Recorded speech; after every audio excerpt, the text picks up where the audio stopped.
All right, so are you ready for this? We're diving deep into death rituals today. Sounds intense. It is. I've got some excerpts here from a document called deathpart11.pdf. And Oh, yeah, I know that one. it really makes you think about things differently. Like what actually happens when we die, what's the process, and how do these ancient rituals especially fit into it all? Well, one of the most interesting things this source does is it kind of flips the script on how we normally think about death. Right. We tend to see it as this sudden event, lights out, game over. But these excerpts paint a totally different picture. They describe death as this gradual process of disentangling from the body. Okay, so not like a light switch, more like a dimmer slowly fading out. Exactly. It even uses the analogy of birth, which makes a lot of sense. Think about it. It takes 9 months for a baby to fully arrive into the world. Right. This source argues that leaving the body is a similar step-by-step process. It's not like our life force, that energy just vanishes instantly. It departs in stages. So then why are rituals needed in this context? What are they actually doing? Well, imagine moving out of a house you've lived in for a long time. You might be tempted to leave a few things behind, right? Some old furniture, maybe boxes tucked away in the attic. Oh, totally guilty of that. The whole I'll deal with it later syndrome. But we're not talking about clutter, are we? Nope. In this case, we're talking about energy. The source suggests that if someone hasn't fully mastered their own energies in life, they might leave some of that energy behind when they die. Okay. And that's where rituals come in. They act like a gentle nudge, helping to ensure a clean exit, so to speak. This is where it starts to get a little spooky for me. What happens if there are, let's say, leftovers? The source mentions unsettling energy impacting the atmosphere, even the people around. It's not about ghosts or anything like that. Think of it more like walking into a room right after a huge argument just happened. Ooh. You can practically feel the tension in the air, right? That's kind of what the source is getting at. It suggests that unsettled energy from the deceased can have a similar effect, creating an energetic residue that can impact those who are sensitive to it. Interesting. And this source specifically calls out teenagers as being extra vulnerable to these energies. It compares adolescence to molting, which I find fascinating. Can you unpack that a bit? Sure. Adolescence is a time of massive change, right? You've got physical growth spurts, emotional roller coasters, all while they're trying to figure out who they are. Yeah, no kidding. And the Force argues that this makes teens more susceptible to all kinds of influences, both good and bad. Yeah. Energetically speaking, they're still under construction. Like a soft-shelled crab. Still vulnerable before its new shell hardens. Exactly. And if you think about all the challenges teens already face, it makes you wonder if these unsettled energies could be adding fuel to the fire. Maybe explaining some of the mood swings or heightened emotional sensitivity we see in teenagers. It's a thought. Okay, now this next concept from the source really made me think. It's this idea of runanubandha, which is basically an energetic debt we accumulate through interactions with others. So even something simple like lending someone a pen creates an energetic link. That's the basic idea, yeah. Every interaction, from a handshake to a deep conversation, forms a kind of energetic bond. Wow. And the source points out that some interactions create a much stronger link than others. Think about the bonds you form with family or close friends. Those are likely to have a much deeper energetic imprint. So we're walking around with this invisible web of connections. Yeah, and some of those threads are thicker, more tangled than others. That's wild. And it gets even more complicated when you factor in physical touch. The source highlights that, along with sexual intimacy, as creating a particularly strong runanubandha. Yeah, for sure. This is making me rethink all those hugs I give out. But seriously, if every interaction leaves this energetic trace, what happens to those bonds when someone dies? They don't just magically disappear, right? You're catching on. Yeah. This is where death rituals come into play, especially in Indian culture. The source argues that these rituals are designed to dissolve those runanubandha. Really? Yeah, freeing both the deceased and those left behind. Like an energetic untangling ceremony. Exactly. And the source gives some interesting examples, like the traditional practice of greeting with folded hands that minimizes unnecessary physical contact, which in turn helps limit those bonds from forming in the first place. So it's not just about ceremonies after death. No. It's about being aware of these connections while we're alive. Yeah. And the source also mentions not accepting certain substances from others. It claims that exchange can create a stronger tie, Oh, interesting. which could become a problem if the relationship ends, or of course if one person passes away. Right, right. Okay, so we're seeing how these rituals are kind of a multi-layered system, right? Addressing those energetic connections during life and after death. But why is dissolving runanubandha so important? What happens if those bonds are left untended? Well, the source claims that these lingering ties can show up in a lot of ways for the living. Oh no. It mentions unresolved grief, psychological issues, even physical problems that doctors can't explain. Wow. Imagine carrying around extra weight. That's kind of what the source suggests these unresolved energetic bonds can feel like. So it's not just about helping the deceased, it's about our own well-being, too. Exactly. We could be walking around with this invisible baggage. That's a bit unsettling. Right. And the source gives a specific example of a ritual performed at the Isha Yoga Center called Kalabhairava Karma. It's specifically designed to address these ties. Okay, so tell me more about this Kalabhairava Karma. What makes it so special? Well, what's really interesting is that it uses tangible objects as a focal point. A photograph and a piece of cloth that belonged to the deceased. This is like those objects hold a trace of the person's energy even after they're gone. Exactly.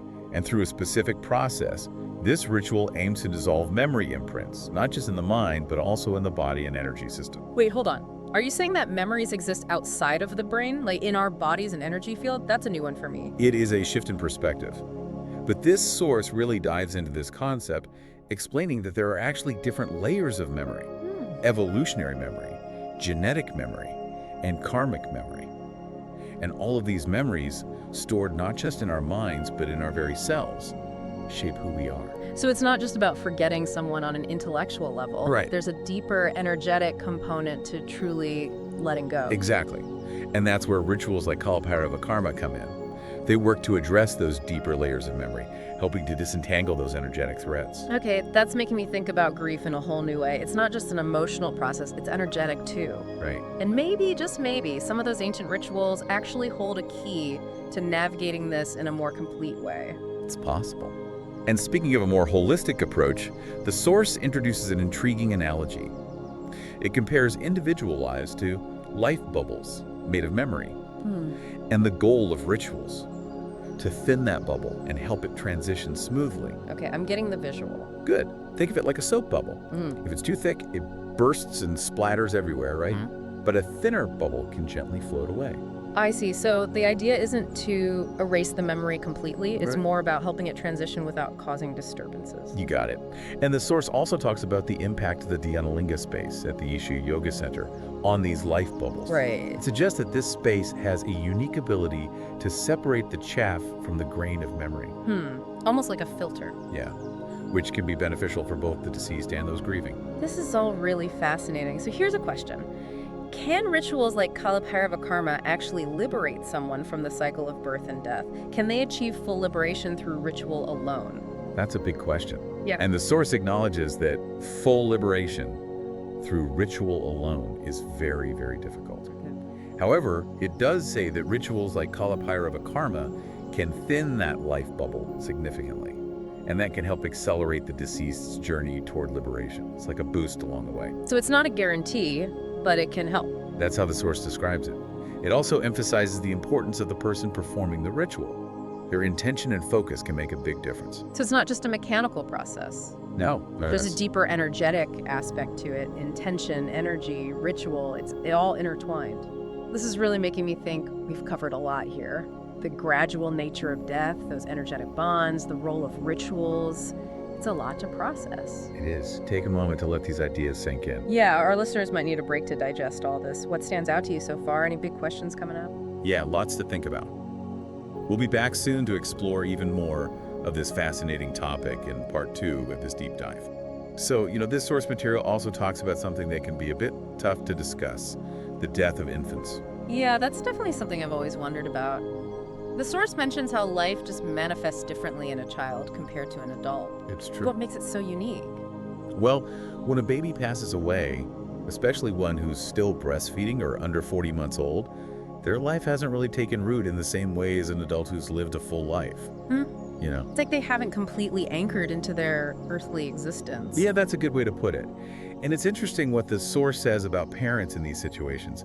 It suggests that, while obviously heartbreaking, Parents often recover quicker than when an older child passes. I can see how that could be a sensitive observation for sure, but it is presented in the source as just an objective look at the nature of life in those early stages. Why would that be? Well, the source explains it using this concept of parabdha karma. It says that the full scope of this karmic blueprint, essentially the life plan for this particular incarnation, isn't fully decided until around 40 months of age.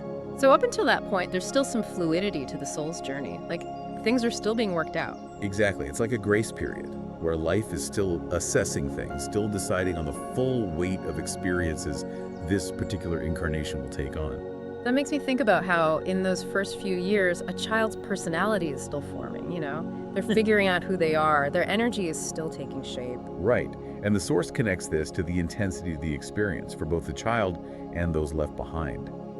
It suggests that since the child's energy hasn't fully solidified, the separation, while deeply sad, doesn't have that same heaviness as when someone has lived a long life and woven a more complex web of experiences and relationships. This also makes me think about the emphasis in Indian tradition on rituals surrounding conception, birth, and those early years. What's the purpose behind those practices, according to the source? Those rituals, it explains, are all about creating the right environment for the child's parabdha karma to unfold. It's about giving this new life the best possible start, nurturing its growth on all levels. The source even uses the analogy of blowing a bigger bubble to describe it. So it's not just about protecting the child physically, Right. but also about supporting their energetic growth and expansion, helping them build a larger container for their life to happen in. Exactly, and the source acknowledges that a bigger bubble also means more potential for both joy and de-suffering. It's not about seeking out pain, but about creating a wider range of possibilities for the soul to learn and grow from. This reminds me of something you mentioned earlier about the Dhyanalinga space and how it works to separate the chaff from the grain of our memories. Is there a connection there? Absolutely. What's fascinating is the source suggests a similar refining process happens naturally for a child during those first few years. It's like life itself is working to distill their essence, to figure out which karmic threads will become the main story of their life. Like a cosmic sorting process. Yeah, exactly. So those early years are a time of really intense energetic transformation, both for the child and for their parents or caregivers. Those bonds must be incredibly strong, even on a subtle level. They are. And the source points out that this process isn't always easy. Some children, especially those who come in with exceptional intelligence or heightened awareness, might experience a kind of energetic overload, like a surge of karmic energy that their young systems can't handle. It's like they're coming in with too much bandwidth. That's a good way to put it. And unfortunately, as the source observes, this can sometimes lead to premature death. The physical body just isn't equipped to contain that intensity. That's a heavy thought. But it also makes you appreciate the incredible power of the life force that's within us all. It really does. And it brings us back to what this whole source is about. Understanding these subtle mechanics of death and the role rituals can play to make this transition easier, both for the soul that's departing and those left behind. It feels like we're getting a peek behind the curtain, you know, to see how this intricate interplay of energy and consciousness shapes our experience, not just in this life, but maybe even beyond. And recognizing that these rituals, while ancient, are still relevant today, maybe even more so now, when death is often treated like a taboo subject. Yes, it's like we've lost touch with the sacredness of this transition. These rituals offer a way to reconnect with that, to honor the mystery of life and death in a way that brings comfort and clarity. Exactly.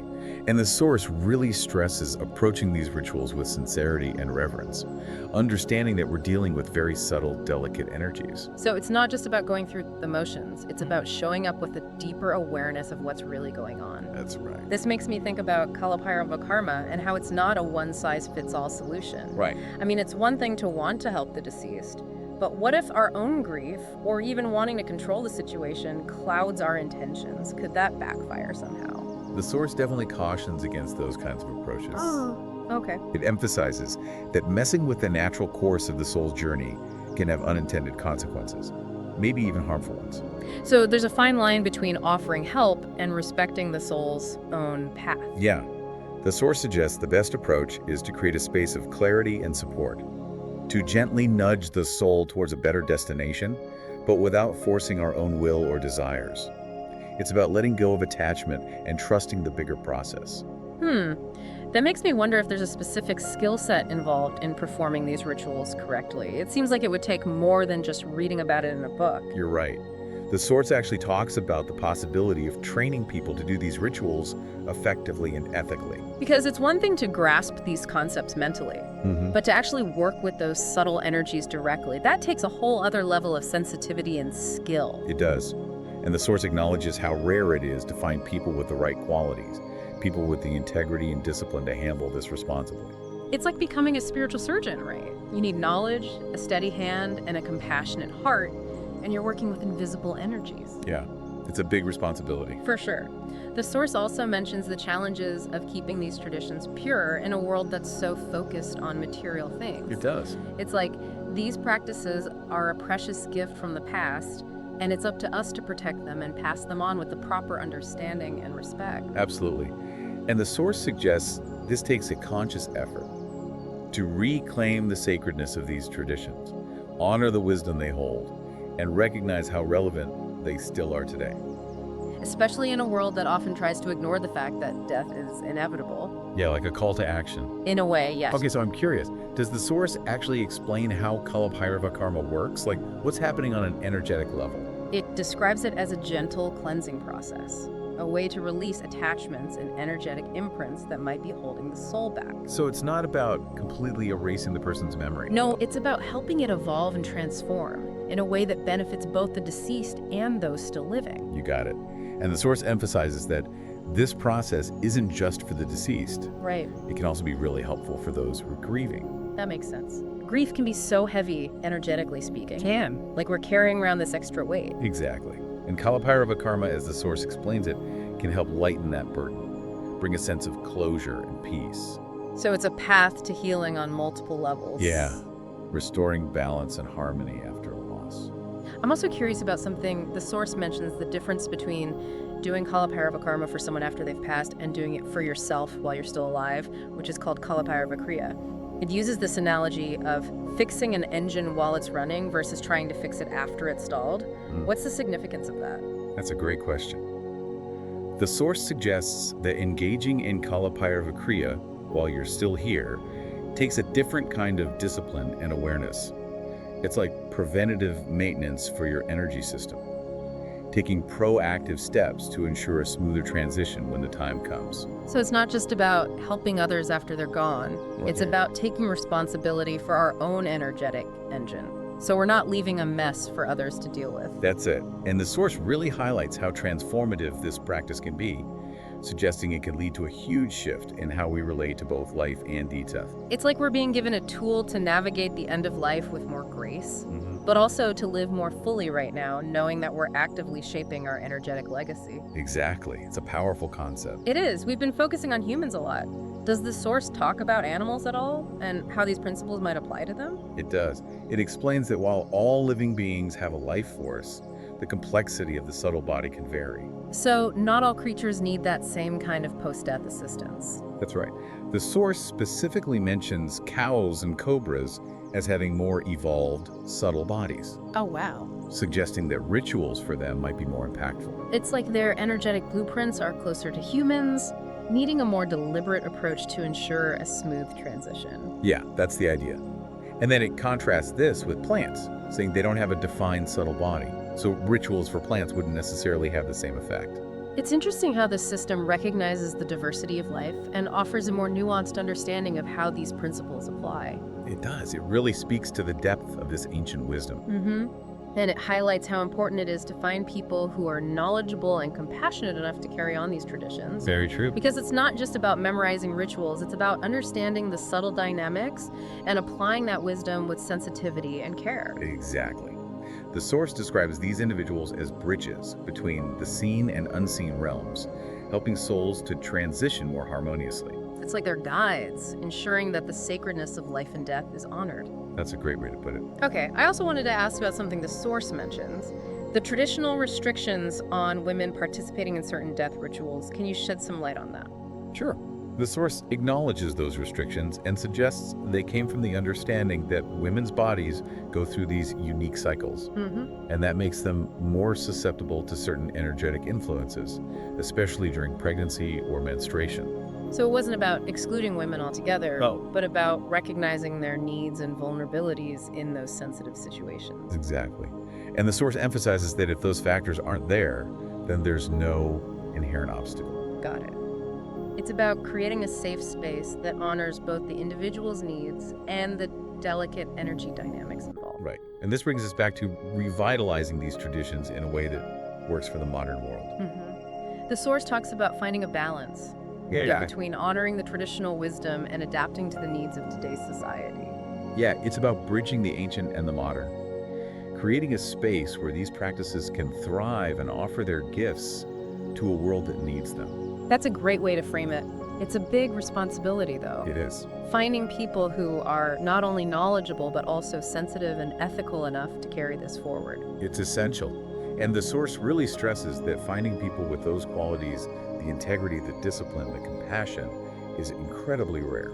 It's like a spiritual calling, isn't it? It really is. To be able to work with these subtle dimensions in a way that's beneficial for everyone involved. Absolutely. And the source emphasizes that it has to be done with a sense of service, not for personal gain or power. Right. It's about honoring that sacred trust, to use these practices for the good of all beings. Exactly.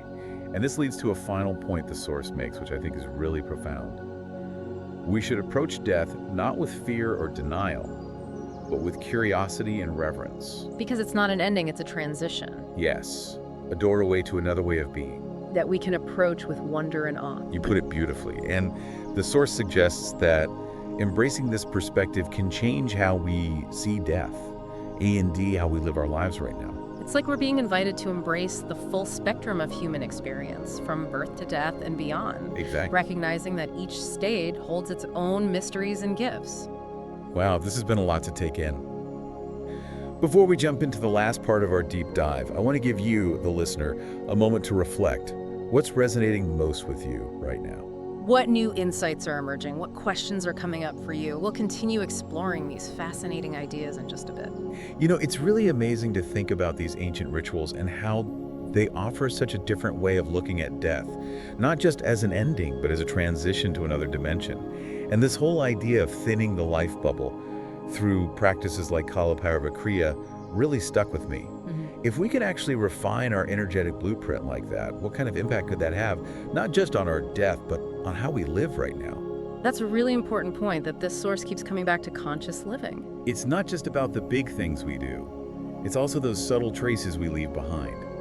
With every thought, every word, every action. So even small choices like getting annoyed at someone in traffic or giving a genuine compliment, Exactly. those have an energetic ripple effect. They do.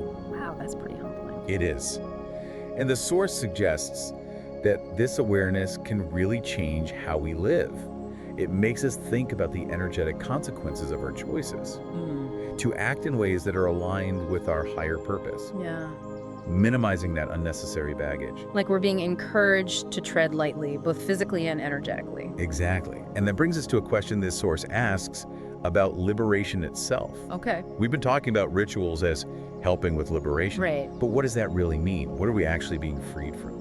That's a great question. It feels like liberation in this context is about something much deeper than just escaping the physical realm. You're right on the mark.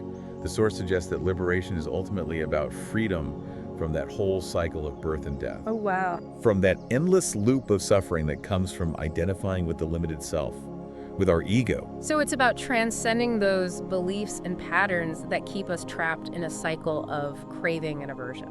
Exactly.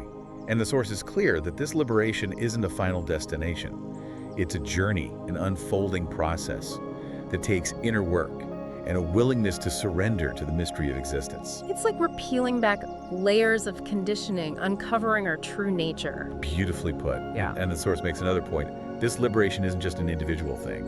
It affects everything and everyone we're connected to. So our individual journeys toward liberation are woven together with the collective journey of all beings. Yes. It's not just about personal enlightenment. Right. It's about contributing to the awakening of the whole. Yeah, it's a beautiful way to put it. And this brings us full circle back to the importance of these death rituals for both the deceased and the living.